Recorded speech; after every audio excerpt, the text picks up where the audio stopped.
Hello everyone and welcome to Your Capita. We are back after some time but we are with some interesting things to share. आज का हमारा topic रहेगा whether Indian markets मंदी में है कि तेजी में. बहुत सारे लोगों की फरमाइश थी कि इस टॉपिक के ऊपर हम कुछ करें और कुछ बोले. After research we are ready to present something in front of you. Mostly पूरा ये वीडियो हमने ट्राई किया है कि हिंदी में हम शूट करें ताकि आप तक हमारा मैसेज क्लियरली पहुंचे. Myself Siddharth Shah, a SEBI registered investment advisor, a stock analyst by profession, and this video is all about whether Indian markets are on a bull run or bear.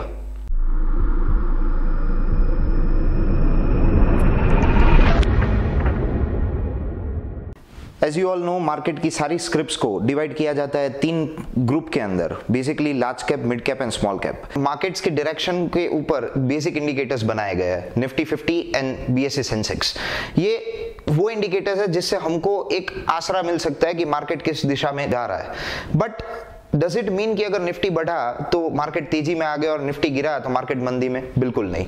अगर आपका भी ये misconception है तो आपको ये ध्यान से सुनना चाहिए. मार्केट चलता है 2000 स्टॉक के बेस के ऊपर, लेकिन इंडिकेटर चलता है सिर्फ 50 स्टॉक के ऊपर. अगर इन 50 की मूवमेंट पॉजिटिव हो गई और निफ्टी बढ़ गया, दैट डजंट मीन कि पूरा का पूरा मार्केट तेजी में हो गया. और अगर निफ्टी गिर गया तो ये पूरा का पूरा मार्केट गिर गया. तो पता कैसे चले कोई एक मार्केट मंदी में है कि तेजी में? जब कभी भी किसी मार्केट के अंदर अगर स्मॉल कैप सबसे पहले गिरना शुरू करे, उसको सपोर्ट देता है मिड कैप, वो भी गिरना शुरू करे, और बाद में कंफर्मेशन देता है the large cap, mostly Nifty 50 indicators, अगर वो भी गिरना शुरू करे, तब जाके कह सकते हैं कि हाँ मार्केट अब मंदी में है. लेकिन अगर यही चीज उल्टी हो जाए कि स्मॉल कैप बढ़ता है, मिड कैप उसको सपोर्ट देता है, मिड कैप भी बढ़ता है, और उसके बाद लार्ज कैप के अंदर भी इंक्रीमेंट होता है, that is the real bull run in any market. आप में से काफी लोगों को सवाल होगा कि इस चीज को मान कैसे ले? क्या ऐसा कुछ इंडियन मार्केट्स में पहले कभी हुआ है? क्या हमारे पास इस बात का कोई हिस्टोरिकल सिग्निफिकेंस है? हाँ बिल्कुल. 2008 की मंदी का ही एक एग्जांपल ले रहा हूं कि आप थोड़ा बहुत अच्छी तरीके से कोरिलेट कर पाए मेरे साथ. 2008 जनवरी के अंदर स्मॉल कैप की जो हालत थी और अक्टूबर 2008 में थी, काफी लोगों ने एक्सपीरियंस किया है और काफी लोग जानते हैं कि मंदी होती है तो क्या होती है. जनवरी 8 से अक्टूबर 2008 के अंदर small cap got cut off by almost 75%. Data is on the screen. Mid cap by almost 70% and Nifty by almost 60%. तो अगर आप थोड़ा ध्यान से देखें तो है ऐसी हालत कि स्मॉल कैप 75 से है, मिड कैप 70 से और निफ्टी 60 से एक डाउन ट्रेंडिंग चीज बन रही है. ऐसी ही कुछ चीज हुई थी 2001 के अंदर भी, और ऐसी ही हुई है मोस्टली हर एक बिग क्रैशेस के अंदर. लेकिन अगर मान लो ये डाउन ट्रेंडिंग की जगह ऑलमोस्ट फ्लैट जैसा बिहेव करे कि जितना निफ्टी गिरा है उतना ही मिड कैप के अंदर है और थोड़ा बहुत आगे पीछे चल रहा है स्मॉल कैप, तो क्या उसको मंदी मान सकते हैं? बिल्कुल नहीं. 2015-16 का पीरियड अभी भी मेरे को याद है. ऑलमोस्ट सारी न्यूज चैनल जब 9100 से निफ्टी गिरना शुरू हुआ और 7000 से भी बिलो चला गया, तब सबके सब हो गए थे कि नहीं अब मार्केट बेरिश ट्रेंड पे आ चुका है. लेकिन हकीकत में वो कोई फॉल नहीं था. वहां पे बिग इन्वेस्टर्स का एक्यूमुलेशन चल रहा था स्मॉल कैप और मिड कैप के अंदर, और उन स्मॉल कैप और मिड कैप में इतना हैवी फॉल नहीं आया. जितना निफ्टी गिरा है वही पैरेलल लाइन के अंदर वो दोनों चल रहे थे. डेटा हमारे सामने है, आप स्क्रीन पे देख सकते हैं.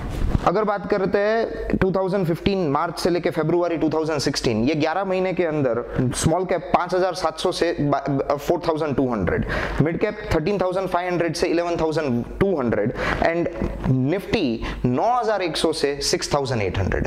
निफ्टी में जितना फॉल है उसी पैरेलल लाइन पे चल रहा है, और उसके बाद मार्केट ने एक हैवी बाउंस बैक दिया and made a new high from 6800 to 11700. तो ध्यान में लेने वाली चीज ये है कि अगर मान लो ये डाउन ट्रेंडिंग चीज बनती है कि निफ्टी थोड़ा गिरे, मिड कैप उससे भी बड़ा और स्मॉल कैप सबसे ज्यादा गिरे, तो वो मंदी बनता है. लेकिन अगर वो फ्लैट रहता है तो वो कोई फॉल नहीं है, हाई तेजी है, वो एक कंसोलिडेशन पीरियड है जिसके अंदर फॉल लगेगा लेकिन वो फॉल होता नहीं है. 2018 की हालत क्या है? 10% निफ्टी है, मिड कैप 30% खड़ा है, और अपना स्मॉल कैप बात ही मत पूछो 50% पे. अब आप ही डिसाइड करें क्या ये फॉल है, क्या ये कंसोलिडेशन है, कि क्या ये मंदी है. ये सुन के अब आपके दिमाग में एक सीधा सवाल आया होगा कि अब क्या करें. इसका जवाब मैं इसी वीडियो में दे रहा हूँ, बट इन द एंड, क्योंकि मेरे पास और कुछ इंडिकेटर्स है कि जिसके बेस के ऊपर आप एक अच्छा कंक्लूजन ले पाए कि अभी क्या मंदी है कि तेजी है. मंदी के बेसिक शुरुआती पीरियड के अंदर large cap investors make a good money. दिखता ऐसा है कि मार्केट गिरा है लेकिन सबसे ज्यादा पैसा उन्होंने ही बनाया है. तो क्या ऐसा ही कुछ इंडिया में भी हुआ है? हाँ बिल्कुल. 2018 के अंदर जब पूरा का पूरा देश देख रहा है कि पूरे के पूरे इंडिया के सारे स्टॉक्स के अंदर एक बहुत बड़ी गिरावट है, इंडिया के 10 स्टॉक जिनकी मार्केट कैप जनवरी 2018 में उनके दिसंबर एंडिंग के ऊपर हो गई थी when the market were crashed completely। जब हम सब ने देखा कि सब कुछ गिर रहा है तब ये स्टॉक्स कुछ बढ़ रहे थे। ये स्टॉक्स कौन से, उनके नाम आपके स्क्रीन के ऊपर दिख रहे हैं, लेकिन इनमें ही क्यों फ्लो आ रहा है, उनके रीजंस कुछ अलग है। लेकिन लेट अस फोकस कि इनके अलावा के स्टॉक्स के अंदर क्या हुआ। 2000 स्क्रिप्ट हमारे पास 10 स्टॉक की इंक्रीमेंट, लेकिन बाकी के स्टॉक ने इन टोटल खोए net result 23 lakh crore in the year of 2018। ये कुछ छोटा फिगर नहीं हुआ। इंडिया की total budget expense of 2019 was standing some around 28 lakh crore. तो क्या इन 10 की तरह बाकी के भी सारे निफ्टी के स्टॉक्स ने जबरदस्त परफॉर्मेंस दिया इन द लास्ट डाउनफॉलिंग ईयर? नहीं, ऐसा बिल्कुल मत समझना। एट प्रेजेंट का अभी करंट मार्केट प्राइस से कंपेयर करें उन स्टॉक्स के अपने 52 वीक हाई के साथ, निफ्टी जब सिर्फ 8 या 9% दूर है अपने हाई से, एट प्रेजेंट लेवल से 37 स्टॉक्स ऐसे हैं कि जो अपने 10% से भी ज्यादा दूर है, 20 स्टॉक ऐसे हैं जो 30% से ज्यादा दूर है, और 5 स्टॉक ऐसे हैं जो 50% से भी ज्यादा साफ हो चुके हैं। ये 5 कौन से? HPCL, yes bank, Vedanta, Tata Motors and India bull housing. तो क्या इन 5 का कोई इंपैक्ट हुआ ही नहीं था निफ्टी के ऊपर कि निफ्टी इतना ही दूर है? बिल्कुल नो इम्पैक्ट। क्यों? क्योंकि इनका वेटिंग ऐसा मान लो कि एक समुंदर के अंदर एक बूंद के बराबर है, तो ऑब्वियसली इम्पैक्ट नहीं होगा। रिलायंस का वेटिंग, HDFC का वेटिंग, ICICI बैंक का, ये कुछ चुनिंदा स्टॉक है कि जिनके वेटिंग की वजह से निफ्टी अभी भी स्टेबल है। एक वक्त जब ये सारे स्टॉक्स के अंदर प्रॉफिट बुकिंग स्टार्ट हुआ या फिर डाउनफॉलिंग स्टार्ट हुआ, निफ्टी को और कोई नहीं बचा सकता। और ऐसा ही कुछ हुआ है 2008 के क्रैश के अंदर या 2000 के अंदर या कोई भी पुराने क्रैश के अंदर। You can check it out. जाहिर सी बात है, अब ये सुनने के बाद आपके दिमाग में वापस वही सवाल आया होगा कि अब क्या करें। इसका जवाब मैं इसी वीडियो में पक्का दूंगा, लेकिन अभी नहीं, at the end. Keep watching. Let us move on to a next indicator कि मार्केट के अंदर अगर मंदी है या तेजी हमको कैसे पता चले। The best thing is to check out the prices of gold and silver during the period. एक चीज हम लोगों ने नोटिस की है, आपने भी की होगी, और कुछ ताजुब की बात नहीं है, ये हर साल होता आया है कि जब कभी भी स्टॉक मार्केट गिरता है या फिर स्टॉक मार्केट में प्रॉफिट बुकिंग आती है, एक बाइंग स्टार्ट हो जाती है कमोडिटी मार्केट के अंदर, और मेजरली बाइंग होती है गोल्ड एंड सिल्वर के अंदर। अगर ऐसा ही चीज है तो मंदी के अंदर जब मेजर फॉल यहाँ पे हुआ, एक मेजर राइज यहाँ पे होना चाहिए। अगर तेजी के अंदर मेजर राइज यहाँ पे हुआ है तो कमोडिटी में एक मेजर फॉल होना चाहिए। क्या ऐसा ही कुछ इंडियन मार्केट्स में पास्ट में हुआ है? क्या ऐसा ही कुछ अभी भी चल रहा है? Let us have a watch, the data is on the screen. Usually ऐसा माना जाता है that big investors are smart investors. कोई भी स्टॉक मार्केट क्रैश के 6-8 महीने पहले ही उनको पता चल जाता है कि कोई क्रैश होने के चांसेस है, तो वो अपने पैसे धीरे धीरे करके शिफ्ट करना स्टार्ट कर देते हैं। They find gold and silver as the safest asset, और वहां पे ही पैसे ज्यादा जाते हैं। तो डेटा क्या कह रहा है? क्या स्टॉक क्रैशेस के वक्त ऐसा ही हुआ है? 2001 की बात करते हैं, 2000.com बबल की बात करते हैं। 1999 अगस्त के अंदर कॉमेक्स मार्केट यूएस के अंदर पर आउंस गोल्ड का रेट था एट द लोएस्ट 252, अपने 20 साल का लो रेट था वो। वहां से बढ़ के 5 महीने के अंदर जनवरी 2000 में क्रैश जब स्टार्ट हुआ स्टॉक का, रेट वाज $322, 20% इंक्रीमेंट सिर्फ 5 महीनों के अंदर। 2008 इंडियन मार्केट्स की बात करते हैं। 2008 क्राइसिस अगर 6 महीने पहले की बात करें, अगस्त 2007 के अंदर गोल्ड का रेट था 8650 इन इंडिया, लेकिन वो रेट 5 ही महीनों के अंदर जनवरी 2008 के अंदर जब क्रैश स्टार्ट हुआ स्टॉक के अंदर पहुंच गया 11,800 को, almost 30% increment during this 5 months. बाद में एक साल के अंदर फरवरी 2009 में एक साल के अंदर ही ये सीधा पहुंच गया 16,000। तो क्या यही हुआ है 2018 के अंदर? अभी तक तो ऐसा ही कुछ चल रहा है। 2018 के फॉल के 6 महीने पहले अगस्त 2017 के अंदर गोल्ड का रेट चल रहा था 28,300। फरवरी 2018 में जब ये फॉल स्टार्ट हुआ स्टॉक के अंदर, तब commodity market gold already had reached 30,500। फरवरी 2019 अभी gold made a high of 34,000। तो एक क्लियर इंडिकेशन है कि कमोडिटी मार्केट गोल्ड एक राइज के ऊपर है और स्टॉक मार्केट एक डाउन ट्रेंड के ऊपर दिख रहा है। सेकेंड थिंग, अगर आपको याद हो इसी वीडियो में हमने बोला 15-16 के अंदर स्टॉक एक डाउन ट्रेंड दिखाया था, लेकिन वो फेक था, वहां पे एक रियल मंदी नहीं थी। तो क्या कमोडिटी मार्केट के अंदर राइस की जगह एक फॉल होना चाहिए उस टाइम पे? बिल्कुल। अगर वो फेक फॉल है तो यहाँ पे भी एक फेक फॉल होना जरूरी है, तभी जाके वो मैच होगा। क्या ऐसा ही हुआ था 15-16 में? The data is on the screen, you can check it. 2015 के 6 महीने पहले अगस्त 2014 के अंदर गोल्ड का रेट था सम अराउंड 29,085 और वही चीज मार्च 2015 के अंदर during the start of that fall of 9,100 Sensex Nifty, gold was some around 25,300, यानी कि ऑलरेडी गोल्ड डाउन था बाय मोर देन 15%। तो इतना हम कह सकते हैं कि अगर मान लो स्टॉक मार्केट के अंदर एक मैसिव फॉल आया है and it is a correct and real fall, तो कमोडिटी मार्केट में एक मैसिव इंक्रीमेंट या फिर राइज होना चाहिए। 2008 के अंदर 8,600 वाला गोल्ड 16,000 तक पहुंचा था, इट वाज ऑलमोस्ट डबल्ड। तो अब ये सुन के आपके दिमाग में एक सीधा सवाल आया होगा, तो क्या अब गोल्ड बाय करें? इस बात का जवाब मैं आपको इसी वीडियो में दूंगा, लेकिन लास्ट में। Keep watching. We are moving to the next indicator। ये जो हमारा इंडिकेटर वो थोड़ा अलग है, इसके बारे में कहीं पे भी आपको कोई बुक में जिक्र नहीं मिलेगा, लेकिन बाय एक्सपीरियंस हम लोगों ने इस चीज को थोड़ा बहुत समझा है, मैं आपके सामने रख रहा हूँ। आप जरा सोचो कि आपकी कोई एक कंपनी बड़ी अच्छी चली है, बहुत टाइम से आप मार्केट में हो और अब आप सोच रहे हो कि नहीं इसका आईपीओ लाते हैं। सेबी का अप्रूवल भी मान लो अगर आपको मिल जाए, क्या आप मार्केट में आईपीओ कब लाओगे? दो कंडीशन दे रहा हूं, एक कि जब मार्केट के अंदर सब लोग बहुत खुश है, पैसा बन रहा है, मार्केट तेजी में है, मार्केट के अंदर हर किसी को कुछ ना कुछ पॉजिटिव दिख रहा है, आपको आसानी से पैसा मिल सकता है वहां पे आईपीओ के अंदर, आपकी कीमत के ऊपर शायद चांसेस है कि मिल जाए। लेकिन अगर मान लो दूसरा सेंटीमेंट है कि मार्केट में बेरिशनेस चल रहा है, मार्केट में सेंटीमेंट नेगेटिव है, मार्केट के अंदर पैसा निकालना टफ है, क्या इस टाइम पे आईपीओ लाओगे? The answer would be the first one. तो इस लॉजिक के बेस के ऊपर अगर मान लो मार्केट में एक बेरिश रन स्टार्ट होने वाला या हो गया है, एक चीज सीधी है कि उसके पहले साल के अंदर कुछ आईपीओ ज्यादा होंगे और करंट ईयर के अंदर आईपीओ का काउंट कम होना चाहिए। और अगर मान लो मार्केट तेजी में है तो उससे पहले आईपीओ के काउंट कम थे और बाद में आईपीओ के काउंट बढ़ने चाहिए। क्या ऐसा ही कुछ हुआ है इंडियन मार्केट में? Do we have any historical significance? Yes, and the data is on the screen. अगर अपने डेटा की बात करें, 2007 के अंदर इंडिया के अंदर before 1 year of crash total IPO आए थे 91। तो 2008 के क्राइसिस के वक्त गिर के हो गए सीधे 28। लेकिन 2009 के अंदर 24 और 2010 के अंदर, क्योंकि अब वो बेरिशनेस खत्म हो चुकी है, लोगों को अब सेंटीमेंट पॉजिटिव दिख रहा है, वो वापस बढ़ के 63। You can check it out, ये डेटा आपको सारी साइट्स पे मिल जाएगा। मोर ओवर अगर अपने बात करें 2017 का, the count was some around 38 total IPO in 2017, जो 2018 के अंदर पहुंच गए 24 और अभी 2 महीने ऑलमोस्ट खत्म होने आया है, लेकिन अभी तक सिर्फ एक आईपीओ आया है अपने इंडियन मार्केट्स के अंदर। सो इंडिकेटर्स आर वेरी क्लियर कि जो सेंटिमेंटल रीडिंग जो हम कहते हैं वो यहाँ पे नेगेटिव चल रहा है। थर्ड थिंग, अगर आप अभी भी ना भूले 2015 एंड 16 जब वहां पे एक फेक फॉल हमने कहा है कि नहीं यहाँ पे एक सिर्फ दिखाया गया है कि फॉल है लेकिन वो है नहीं, तो क्या उस टाइम के अंदर आईपीओस के काउंट बढ़े हैं? इस लॉजिक के मुताबिक ऐसा होना चाहिए और क्या ऐसा ही हुआ? हाँ बिल्कुल, you can check it on the screen. 2015 में total number of accounts of IPO was 21 and 2016 के अंदर वो पहुंचा है 26। The data is with you. अब जाहिर सी बात है आपका वापस सवाल होगा कि अभी क्या करें? Answer is with you, will be with you, but at the end of this video let us move on to our next indicator, talking about buybacks. हालांकि लोग ऐसा समझते हैं buyback is good for the company, सही है, गलत नहीं है। कंपनी की नेटवर्थ के ऊपर थोड़ा बहुत इंपैक्ट होता है, वैल्यूएशन अच्छा होता है, बायबैक इज गुड, मार्केट के अंदर शेयर होल्डर्स को एक अच्छा रेट मिलता है मार्केट प्राइस से। लेकिन अगर बायबैक हर एक अलग अलग सेक्टर से आने लगे, हर एक अलग अलग छोटी मोटी कंपनीज भी अगर बायबैक में जुड़ने लगे, तो इसका रीडिंग हमारा कुछ अलग है।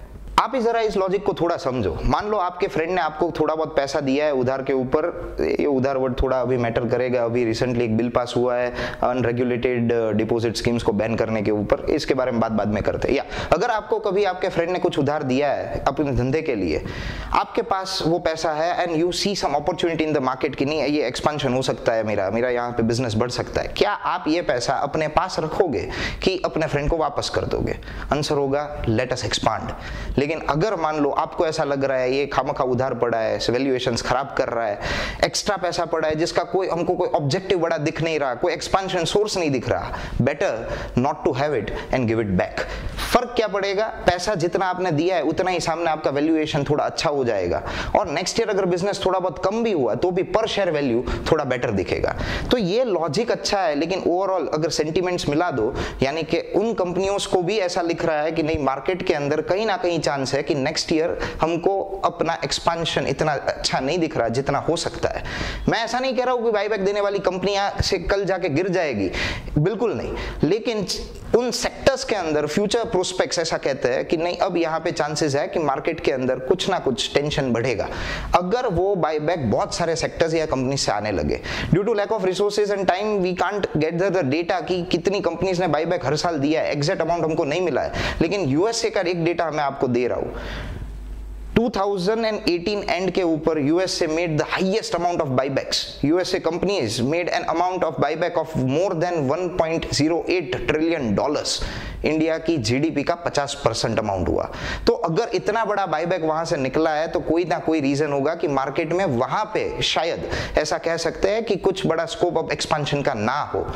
उस ग्लोबल क्राइसिस, उस ग्लोबल रिसेशन के वजह से इंडिया में भी इंपैक्ट आ सकता है। We are moving to our next indicator, talking about F and O scripts, the scripts which are most important. 200 जितनी स्क्रिप्ट है इंडिया के अंदर जिसको एफ एंड ओ के अंदर ट्रेडिंग के लिए परमिशन मिला है सेबी से, इन स्क्रिप्ट्स के मूवमेंट कहीं ना कहीं हमारे मार्केट सेंटिमेंट्स के ऊपर इंपैक्ट कर देता है। मेरे पास एक इमेज आया था अगस्त 2016 से लेके फरवरी 2019 तक के अंदर इन स्क्रिप्ट्स के, इन 200 स्क्रिप्ट के टॉप 100 स्क्रिप्ट्स के अंदर रेटिंग में, प्राइस रेटिंग में क्या फर्क पड़ा है। उनमें सिर्फ 10 ही ऐसे हैं कि जिन्होंने पॉजिटिव रिटर्न दिया, बाकी की 90 स्क्रिप्ट 90% तक डाउन दिखाई है। The image is somewhere flashed on the screen, you can have a read of some of the names. Reliance ADAG group है, सन फार्मा है, बहुत सारे हैं। मींस ये वो स्क्रिप्ट्स है कि जिसके अंदर मार्केट का हैवी इन्वेस्टमेंट है लेकिन इन्होंने रिटर्न नहीं दिया है, तो ये कहीं ना कहीं मैटर कर रहा है। Talking about technical charts, I am about to share a pattern formation on technical charts की जो अभी फॉर्मेशन में है चार्ट्स के ऊपर। अगर वो बन गया तो मार्केट में एक हैवी क्रैश आ सकता है। मार्क माय वर्ड्स, अभी फॉर्मेशन में है, बना नहीं है, but almost it is trending in a way कि ये बनने के चांसेस बहुत ज्यादा है। तो ये पैटर्न कौन सा है? Pattern is known as head and shoulder patterns. Pattern में क्या होता है, मार्केट एक लेवल से बाउंस दिया, वापस गिरा, उसी लेवल के अराउंड आ गया, वापस इस लेवल से वो बढ़ा, अपने पहले वाले बाउंस के हाई को भी ब्रेक करके आगे बढ़ा, वहां से गिरा लेकिन वापस उसी लेवल पे आ गया, वापस यहां से बढ़ा और यहां से अब जब ये गिरता है और ये नेकलाइन को तोड़ता है, इस लाइन को तोड़ने के बाद मार्केट उतना ही गिर सकता है जितना इस नेकलाइन से वो अपना लाइफ टाइम हाई क्रिएट किया है। तो ये पैटर्न क्या निफ्टी में बन रहा है, you can check it on the charts.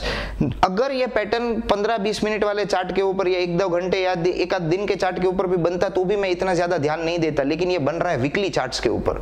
बहुत टाइम लगता है इस पैटर्न को बनने में, लेकिन अगर ये बन जाता है मार्केट के अंदर एक नेगेटिव सेंटीमेंट का कंफर्मेशन देता है ये pattern. You can check it on the charts. Market 10,000 से बढ़ना शुरू हुआ, 11,100 तक गया, बाद में वापस गिरा, 10,000 तक आया, वापस बढ़ा, 11,700 तक गया, वापस 10,000 पे आया, अब बढ़ के 11,100 से रिवर्सल लिया है। मैं ऐसा नहीं कह रहा हूं कि ये ब्रेक नहीं हो सकता वापस 11,100, यहां से अब धीरे धीरे रिवर्सल लेके 10,800 तक आया है। समवे ये एक पैटर्न के फॉर्मेशन में ही चल रहा है। तो क्या ये बेरिश सेंटिमेंट बनने के लिए काफी है? Almost for the time yes, you can check it on the charts. And just for your reference, मुझे अचानक से याद आया इसलिए कह रहा हूं, ये वही पैटर्न है कि जो सत्यम के केस में भी बना था। यूजुअली ऐसा देखा गया कि बेरिश मार्केट से पहले एक स्कैंडल्स का लिस्ट धीरे धीरे बढ़ता जाता है। 2018 आई कांट नेम इट, उतने सारे आपने नाम देखे हैं स्क्रिप्ट्स के कि जो साफ हो चुके हैं अपने प्राइसेस के अंदर, मोर देन 70-80%। पीसी ज्वेल्स ले लो, DHFL ले लो, ILNFS ले लो, JP एसोसिएट्स ले लो, ये बहुत सारी पब्लिक फ्रेंडली स्क्रिप्ट्स थी। Yes bank, you name it and you have it, ऐसा कुछ काउंट मिल गया है। PNB बैंक, ये सब स्क्रिप्ट्स के अंदर एक मैसिव कोई ना कोई स्कैंडल, कोई ना कोई रीजन की वजह से मार्केट के अंदर इनके प्राइसेस ऑलमोस्ट 70-80% जितना क्रैश हो चुके हैं। तो ये होने के पीछे कारण तो अभी ये प्लेटफॉर्म नहीं है बात करने का, लेकिन ये सब इंडिकेटर्स कहीं ना कहीं एक नेगेटिव सेंटीमेंट की तरफ ले जाते हैं। मोरओवर बेरिश मार्केट से पहले प्रमोटर स्टेक होल्डिंग का प्लेजिंग का पोर्शन अब धीरे धीरे बढ़ता हुआ दिखता है। उसका भी एक लिस्ट आपको मिल सकता है सेबी की साइट के ऊपर कि जो काउंट कॉन्स्टेंटली बढ़ रहा है। लोग सेफ एसेट्स के अंदर शिफ्ट होते हैं। काइंड ऑफ स्टॉक्स के अंदर अगर बात करें तो कंज्यूमर फ्रेंडली स्टॉक्स की, जो कंज्यूमर गुड्स के ऊपर ज्यादा डील करता है, you can talk about HUL, उसके अंदर प्राइसेस बढ़ी है। यू कैन टॉक अबाउट से this Bata, you can talk about VIP। ये वो कंज्यूमर फ्रेंडली स्टॉक्स है कि जो कंज्यूमर गुड्स के अंदर डील करते हैं, तो उनके अंदर बाइंग बढ़ता है। तो ये सारे indicators, liquor stocks, kind of sin stocks जो भी है, kind of gaming gambling stocks, ये सब स्टॉक्स के अंदर प्राइसिंग के अंदर पॉजिटिव सेंस दिखता है। अगर मार्केट को ऐसा दिख रहा है कि नहीं, कहीं ना ना कहीं कोई कंजेशन, कोई कंफ्यूजन है मार्केट का।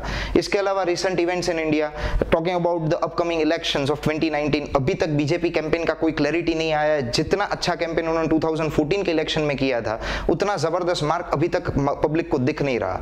Moreover if we talk about the US president Donald Trump and words with China, वो ट्रेड वॉर थोड़ा बहुत सेटल डाउन हुआ तो कोई ना कोई और यूएस रिसेशन के ऊपर बातचीत चल रही है। चाइना के अंदर ऑलरेडी जीडीपी का से कहीं ना कहीं पोर्शन में कट ऑफिंग दिख रहा है। तो ये सारे ग्लोबल टेंशन एंड प्रेशर भी हमारे मार्केट को इंपैक्ट करता है। रिसेंटली कोई न्यूज चैनल के ऊपर ऐसा दिख रहा था कि एफआईआई का इन्वेस्टमेंट इंडिया में बढ़ रहा है, धीरे धीरे ये एक पॉजिटिव साइन हो रहा है। भाई ये एक सिर्फ चॉकलेट है देने की। लोगों को एक टाइम था 2000 से पहले कि इंडिया के अंदर जब हमारा कैपिटल इन्वॉल्वमेंट इतना ज्यादा नहीं था तो हमारे बाहर के पैसे ज्यादा थे। प्रोमिसरी ये पार्टिसिपेटरी नोट्स का एक कंसेप्ट था, अब उतने डेप्थ में जाने की जरूरत नहीं है, लेकिन फॉर द प्रेजेंट टाइम उसकी वजह से मार्केट में एफआईआई का इन्फ्लो बहुत ज्यादा था।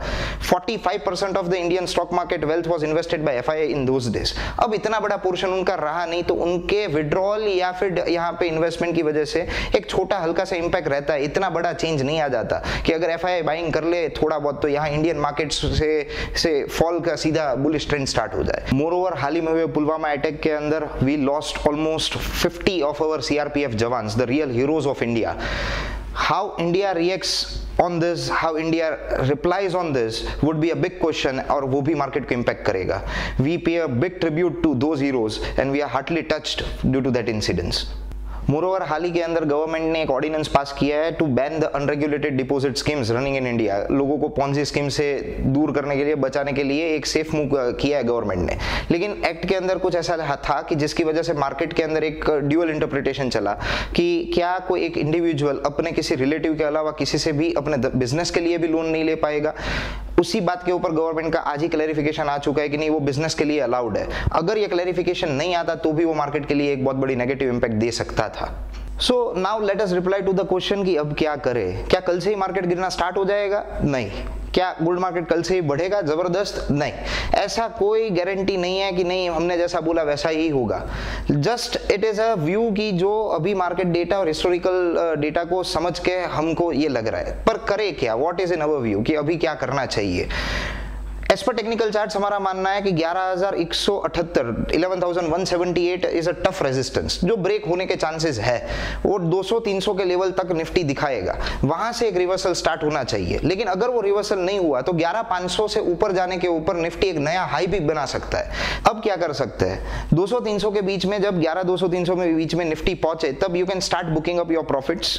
आप वहां मार्केट में से एग्जिट लो, कमोडिटी मार्केट के अंदर तब एंट्री लो और अपनी तरह से 11,500 निफ्टी का वेट करो कि वो 500-600 के लेवल को ब्रेक करे। अगर उनको ब्रेक करके निकल जाता है तो वो 3% का नुकसान होगा आपका, आप अपने स्टॉक वापस रीबाई कर सकते हो। लेकिन up to our belief and understanding कि मार्केट के अंदर ये 500 का लेवल इस साल के अंदर बिफोर इलेक्शन टूटना बहुत टफ है। होगा क्या कि अब धीरे धीरे लार्ज कैप के अंदर एक फॉल स्टार्ट होगा, निफ्टी उसकी वजह से गिरेगा, मिड कैप और स्मॉल कैप के अंदर भी गिरावट होगी, लेकिन अब उसमें बहुत ज्यादा जगह बची नहीं है। ऑलरेडी वो 30-30, 50-50% टूट चुके हैं। तो उसके अंदर भी जब कभी भी अब ये गिरावट आए, धीरे धीरे करके आप बाइंग एसआईपी फॉर्मेट में स्टार्ट कर सकते हैं for the long term purposes. और एक बार जब मार्केट में पैनिक क्रिएट हो जाता है कि नहीं मार्केट अब गिर गया है, मार्केट के अंदर और कुछ नहीं होगा, बस वहीं से मार्केट के अंदर एक राइज आना स्टार्ट हो जाएगा।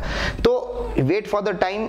11,200 हमको अभी दिख रहा है। On the same side gold के अंदर 32,000 का लेवल है कि जो हमको दिख रहा है कि नहीं अभी एक स्ट्रॉन्ग सपोर्ट है, उसके अराउंड बाइंग मिल सकती है आपको। 33,500 अभी चल रहा है, you can wait for it, but don't ever think कि नहीं हमने जो कहा है वही होगा और उसी तरह से हमको करना पड़ेगा। You can always consult on your advisor, take risk as per your appetite and accordingly take the move. अगस्त 2018 का मेरे को याद आ रहा है, 6 अगस्त को हमने एक वीडियो पोस्ट किया था, you can check it on the YouTube, big fall is coming, जिसमें हमने रीजंस भी दिए थे कि क्यों हमको ये फॉल दिख रहा है और वहां पे भी बोला था ऐसा होना जरूरी नहीं है। 24 अगस्त को Raghuram Rajan the ex governor of India also stated कि नहीं world wide crisis like never again जैसे कुछ आने आ सकते हैं based on the economic reading of his own. तो उसके बाद सितंबर के अंदर ये फॉल स्टार्ट हुआ 11,500 से, हमको लग रहा था 500 से 550 से, और वो 11,700 750 से गिरना स्टार्ट हुआ, 10,000 तक का निफ्टी का लेवल दिखा था। लेकिन हमारा मानना है technical analysis always gives you an edge over the others. ऐसी कुछ चीज है कि हमने ये कंक्लूजन्स कैसे लिए, वो हमने कैसे किया, किस तरह से किया, कैंडल स्टिक्स का रीडिंग क्या होता है, किस तरह से पैटर्न्स बनती है, लॉन्ग टर्म पर्पस से क्या कर सकते हैं, इंट्राडे के अंदर भी क्या हो सकता है उन्हीं चीजों से, ये सारी चीजें हम सिखाने जा रहे हैं अपने एक स्टॉक मार्केट कैंप के अंदर, which is to be launched in the next month, एक महीने के बाद 23rd and 24th of March here in Ahmedabad. Next camp would even be in Delhi, few of the followers were even from there, उनके भी इस requirement ऐसी थी कि आप यहाँ पे करो तो हमको थोड़ा कन्वीनियंट रहे। And next even after that in May we would be doing it in Mumbai. तो आप अगर इंटरेस्टेड हो उसके अंदर ज्वाइन करने के लिए, you can find the link of the Google form in the description below. We hope you must have like this video and I am sure कि ये वीडियो आपको हेल्पफुल रहा होगा। लाइक करें, शेयर करें इस वीडियो को अपने फ्रेंड्स एंड कलीग्स के साथ, कि उनको भी पता चले कि मार्केट के अंदर प्रेजेंट कंडीशन क्या है और उसका हिस्टोरिकल सिग्निफिकेंस, जो भी हमने कहा, हमारा व्यू दिया है, उसके पीछे क्या है। You can even follow us on every social media, most of the major ones, by searching for the hashtag YourCapita. अगर कोई query है, you can drop us a mail on our official ID connect@yourcapita.com. We will be available with you 24/7. Till then, stay connected, stay invested along with Your Capita, as we just don't make money, we make a difference.